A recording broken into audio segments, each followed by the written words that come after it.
Suamiku Om Tentara. Bab 075. Ketika Dirga berjalan ke asramanya, ia berpapasan dengan beberapa rekannya. Mereka menyapa Dirga. Awalnya, mereka tidak curiga apapun, tetapi melihat Dirga terus-terusan memperhatikan sekitar dan tampak sangat waspada, rekan-rekannya pun heran. "Kenapa sih, Riz?" tanya salah satu dari rekannya. Dirga berdeham pelan. "Kenapa apanya?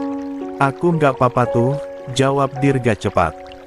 Rekan-rekannya menunjukkan pandangan yang sama, skeptis dengan gerak-gerik Dirga.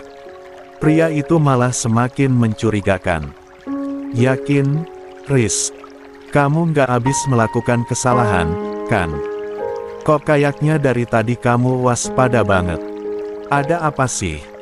Dirga mengepalkan telapak tangannya. "Nggak ada apa-apa." "Bener.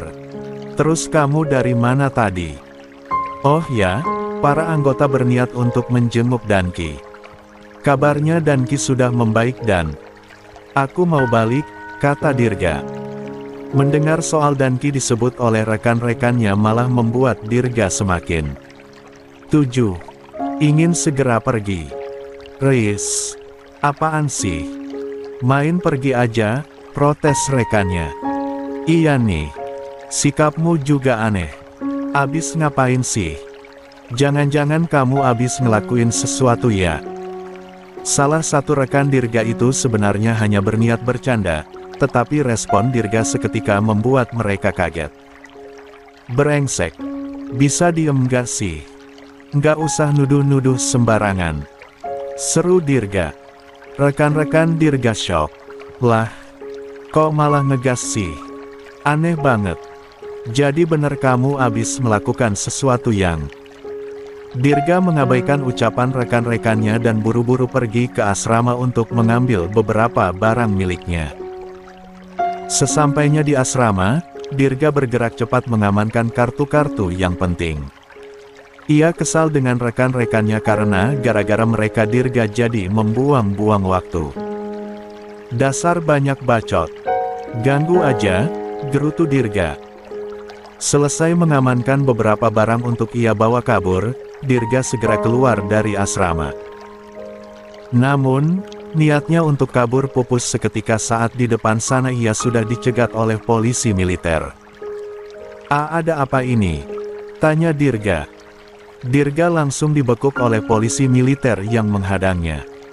Dirga dibawa menghadap kepada komandannya. Di sana, Dirga sudah panik luar biasa. Ia bingung mengapa sudah didatangi polisi militer secepat ini. Di hadapan komandannya, Dirga benar-benar tidak mampu melakukan apa-apa. Penangkapannya tadi dilihat oleh beberapa rekan-rekannya yang sebelumnya mengajak Dirga bicara. Kecurigaan mereka terhadap Dirga ternyata benar. Pria itu rupanya telah melakukan pelanggaran besar hingga dibekuk polisi militer. Hanya saja, mereka belum tahu bahwa pelanggaran yang dilakukan Dirga benar-benar besar, yaitu berniat membunuh atasannya sendiri. Komandan menatap Dirga dengan tajam. "Pratu Dirga, kamu pasti sudah paham apa kesalahanmu, kan?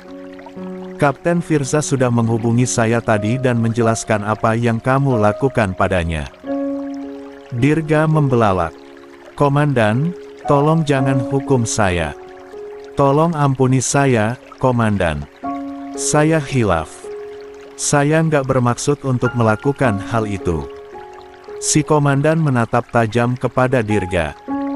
"Pratu Dirga, apa yang kamu lakukan itu sudah termasuk dalam tindakan kriminal. Tentunya saya tidak bisa mentolerir hal itu meskipun kamu memohon-mohon seperti ini."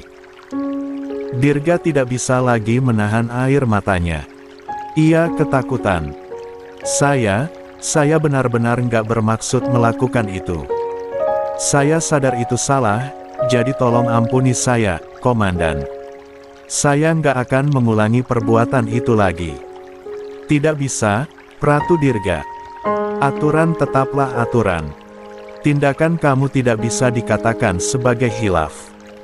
Khilaf adalah kekeliruan yang tidak disengaja. Kamu bisa mendatangi Kapten Firza ke rumah sakitnya saja berarti sudah ada niat yang dipikirkan dari awal. Kamu sudah merencanakan untuk mencelakai atasan kamu sendiri. Dirga masih menggeleng. Saya mohon, Komandan. Saya janji tidak akan mengulangi kesalahan yang sama lagi.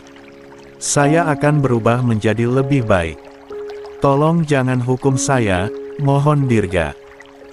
Si komandan tidak mempan dengan permohonan Dirga yang bahkan sampai menangis ketakutan seperti itu. Kesalahannya sudah sangat fatal. 8. Kamu itu problematik, Ratu Dirga. Istri kamu sendiri juga melaporkan tindakan KDRT dari kamu. Katanya kamu menamparnya sampai dia minggat. Sudah begitu, kamu juga melakukan tindakan asusila dengan terus-terusan mengganggu istri Kapten Firza. Lalu sekarang, kamu bahkan berniat untuk mencelakai Kapten Firza sendiri. Apa tindakan buruk yang berulang seperti ini bisa dikatakan sebagai khilaf? Tapi saya janji tidak akan mengulanginya lagi, Komandan. Tolong jangan hukum saya. Sang komandan geleng-geleng kepala melihat Dirga. Dengan berbagai tindakan kejahatan yang sudah Dirga lakukan, masih berani dia memohon untuk tidak dihukum. Tidak bisa. Seperti apa yang saya katakan sebelumnya, aturan tetap aturan. Silakan ikuti prosedurnya dan terima hukuman atas perbuatan yang kamu lakukan sendiri, Ratu Dirga, tegas sang komandan. Dirga sudah tidak bisa berkutik lagi. Mau tidak mau, suka atau tidak suka, Dirga harus menerima konsekuensi dari apa yang sudah ia lakukan. Dirga meraung-raung meminta dibebaskan saat digeret kepolisian militer. Berita penangkapan Dirga menyebar kemana-mana. Kasus yang menyebabkan Dirga ditangkap juga mulai tersebar. Hampir semua yang mengenal Dirga di batalion tersebut sampai tidak habis pikir dengan tindakan bejat yang sudah Dirga lakukan selama ini. Mengenai berita penangkapan Dirga, Firza dan Zaida juga sudah mendengarnya. Mereka benar-benar bersyukur akhirnya Dirga mendapatkan hukumannya. Setidaknya, mereka berdua tidak perlu lagi khawatir dengan apa yang mungkin bisa dilakukan Dirga ke depannya. Pria itu semakin gila-gilaan saja dalam mengejar Zaida. Hari ini, tiba-tiba orang tua Dirga datang ke rumah sakit. Mereka berdua akhirnya mendengar juga apa yang terjadi kepada Dirga. Kebetulan, orang tua Zaida juga sedang berada di rumah sakit. Mereka datang setelah mendapatkan kabar bahwa Firza sudah bangun tempo hari. Melihat Pak Firhan dan Bu Hasna datang, kedua orang tua Zaida sebenarnya merasa kasihan. Ya, bagaimanapun yang salah di sini Dirga, tetapi kedua orang tua mereka harus ikut menanggung malu. Wajah Bu Hasna dan Pak Firhan juga kelihatan amat sedih saat datang. Apa kami bisa ketemu sama Zaida dan suaminya? Tanya Bu Hasna memelas. Abah dan Umi saling berpandangan sekilas kemudian mengangguk bebarengan. Mereka mengantar orang tua Dirga masuk ke dalam ruangan Firza.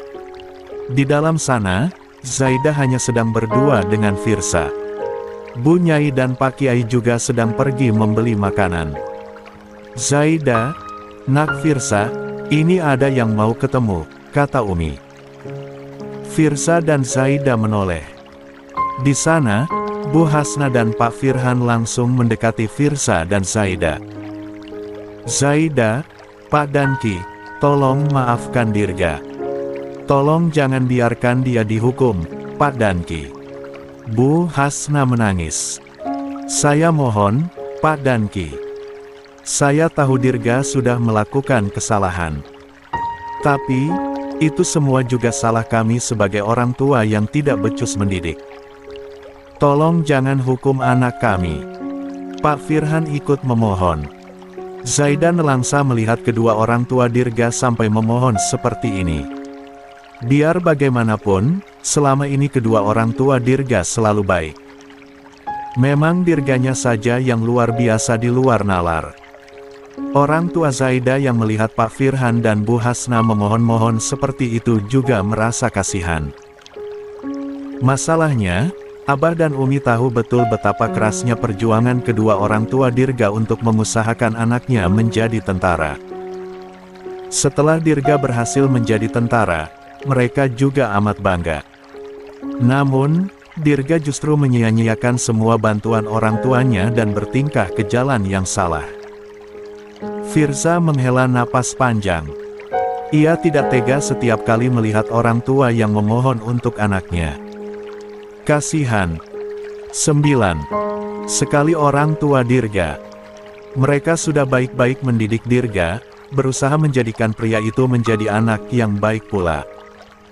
Namun, akhirnya malah seperti ini. Mohon maaf, Pak, Bu, tapi apa yang Pratu Dirga lakukan sudah masuk dalam kategori kriminal. Andai saja Pratu Dirga hanya mengincar saya, mungkin saya bisa memaafkannya. Masalahnya, ini terkait dengan keselamatan istri dan calon anak saya juga. Tidak sekali atau dua kali saya memperingatkan Pratu Dirga untuk berhenti mengganggu Zaida. Dia sudah berkali-kali mengganggu Zaida dan saya juga sudah berkali-kali memberinya kesempatan untuk berhenti dan memperbaiki diri, tetapi dia tetap tidak berubah. Malahan, dia semakin parah. Kali ini, saya tidak mau mengambil risiko. Maafkan saya, tapi Pratu Dirga harus menjalani hukumannya. Hati Bu Hasna dan Pak Firhan teriris mendengar ucapan Firza. Permohonan menerka ditolak. Namun, tentu saja mereka berdua tidak bisa menyalahkan Firza juga. Mereka berdua sadar Dirga memang salah. Pada akhirnya, yang bisa mereka lakukan hanya pasrah dan mengikuti prosedur yang ada. Pak Firhan merangkul sang istri. "Kita pulang sekarang ya, Bu," bisiknya. Bu Hasna mengangguk. Sebelum pulang, Pak Firhan dan Bu Hasna meminta maaf kepada Zaida, Firza, dan keluarga. Lalu mereka pun pamit pergi. Zaida menatap orang tua Dirga dengan iba. Setelah mereka pergi, Zaida menghela napas panjang. Miris banget kehidupan Mas Dirga. Nggak nyangka semuanya akan berakhir seperti ini, kata Zaida. Firza menggenggam telapak tangan Zaida. Mungkin memang begini satu-satunya cara agar Dirga sadar akan kesalahannya. Teguran biasa tidak mempan, jadi Allah beri teguran yang lebih keras. Zaida mengangguk. Semoga saja Pak Firhan dan Bu Hasna diberi ketabahan juga. Kasihan, terlepas dari kelakuan Mas Dirga yang seperti itu, Pak Firhan dan Bu Hasna adalah orang baik. Doakan saja yang terbaik untuk mereka berdua ya Rum. Zaida mengangguk. 10. Hari-hari berlalu, kondisi Firza juga semakin membaik. Bekas luka operasinya perlahan-lahan menutup dengan sempurna. Hari ini, setelah dilakukan pemeriksaan lanjutan, Firza akhirnya dinyatakan sudah pulih dan boleh untuk pulang. Semuanya senang mendengar kabar tersebut, terutama Zaida yang memang sudah menanti-nantikan saat di mana mereka bisa berkumpul lagi di rumah dinas. Kepulangan Firza diantar oleh Bu Nyai, Pak Kiai, serta Abah dan Umi Zaida. Suasana rumah dinas itu mendadak menjadi ramai karena keluarga berkumpul. Hafiz sudah dikabari juga bahwa Firza sudah pulih. Ketika mereka datang ke rumah dinas, semuanya bekerja sama untuk membantu membereskan rumah. Sudah lama rumah dinas itu ditinggal selama Firza sakit. Zaida ke rumah dinas biasanya juga hanya mengambil barang saja, jadi tidak ada waktu untuk benar-benar bebersih di sana.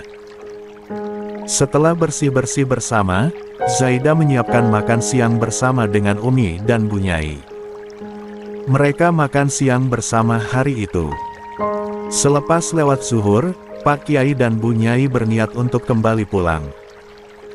Firza, Zaida, kami harus kembali ke pesantren. Kasihan para ustaz dan ustazah harus mengurus pesantren selama kami di rumah sakit. Nanti sesekali kami jengukin lagi ke sini ya, kata Bu Nyai. Zaida mengangguk. Terima kasih Bu Nyai dan Pak Kiai. Pak Kiai berpelukan singkat dengan Firza. Jaga diri baik-baik, Sa. Jaga juga istri kamu supaya kejadian seperti ini nggak terulang lagi. Firza mengangguk. Iya, Paman. Setelah berpamitan dengan Zaida dan Firza, Pak Kiai dan Bu Nyai juga pamitan dengan Abah dan Umi. Setelahnya, Pak Kiai dan Bu Nyai kembali ke pesantren menggunakan sebuah taksi. Sepeninggal Bu Nyai dan Pak Kiai, Abah dan Umi akan menginap selama beberapa hari di rumah dinas itu. Mereka tidak tega meninggalkan Zaida hanya berdua dengan Firza saja dalam kondisi seperti ini. Firza masih agak lemah meski sudah dinyatakan pulih. Pria itu masih butuh waktu untuk beristirahat untuk mengembalikan staminanya, sementara Zaida juga sedang hamil muda. Abah dan Umi khawatir saja nanti Zaida dan Firza kurang waktu istirahat kalau tidak ada yang membantu. Setelah mengutarakan maksud tersebut, Firza dan Zaida setuju. Firza tidak keberatan meski Abah dan Umi menginap agak lama. Bukan sebuah masalah juga, toh mereka keluarga. Abah, Umi, Zaida mau antar Mas Firza ke kamar dulu ya, pamit Zaida. Abah dan Umi mengangguk serentak. Kalian istirahat saja, pasti capek, kata Umi. Zaida memapah Firza. Bagian perutnya yang bekas dioperasi itu terkadang terasa nyeri jika bergerak dengan sembarangan. Ketika sampai di kamar, Firza langsung menghembuskan napas panjang.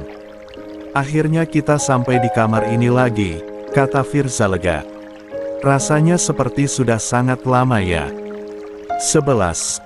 Zaida mengangguk seraya tersenyum. Iya. Firza menatap Zaida. Rum, kamu sudah memaafkan saya, kan? Zaida tertawa pelan mendengar pertanyaan itu. Ya Allah, Mas. Kenapa masih bahas itu? Saya harus tahu kamu beneran udah maafin saya atau belum? Sudah apa belum ya? Goda Zaida. Firza geleng-geleng kepala. Ayolah, jangan godain saya. Zaida tertawa. Iya, Mas. Udah. Kalau belum ngapain juga aku mau balik ke sini. Udah yang lalu biarin aja berlalu. Fokus aja sama apa yang ada di hadapan kita. Firza tersenyum. Lega luar biasa. Calon bunda cantik banget sih. Baik hati pula. Zaida tersipu malu tiba-tiba dipuji seperti itu. Mas, kayaknya aku ngidam deh. Soalnya ngidamku udah ditahan-tahan ini selama kamu sakit. Iya, kamu mau apa, sayang? Zaida tersenyum penuh arti. Aku ngidam pengen.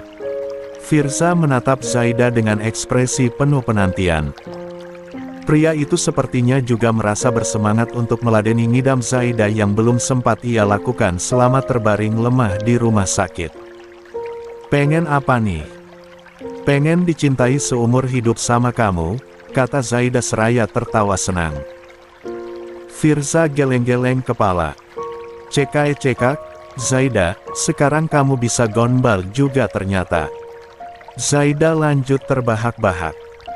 Beberapa hari Firza beristirahat total di rumah dinas, dan akhirnya ia pun benar-benar sudah membaik. Ia sudah sehat lagi dan kuat untuk berangkat ke kantor seperti biasa. Melihat Firza sudah benar-benar membaik, Abah dan Umi merasa waktunya sudah selesai untuk menemani mereka. Lagi pula, mereka juga merasa kepikiran kalau meninggalkan rumah di kampung lama-lama. Pasti sudah kotor. Abah dan Umi beneran mau pulang ke kampung hari ini. Kenapa nggak nginep semalam lagi saja? Tanya Firza. Kamu kan sudah baikan, nak Firza. Jadi, Umi dan Abah merasa kalian sudah nggak butuh bantuan lagi, kata Umi. Tapi kalau pergi besok Firza bisa antar ke kampung. Kalau sekarang karena dadakan Firza nggak bisa antar. Umi menggeleng. Nggak usah. Abah dan Umi naik angkutan umum aja.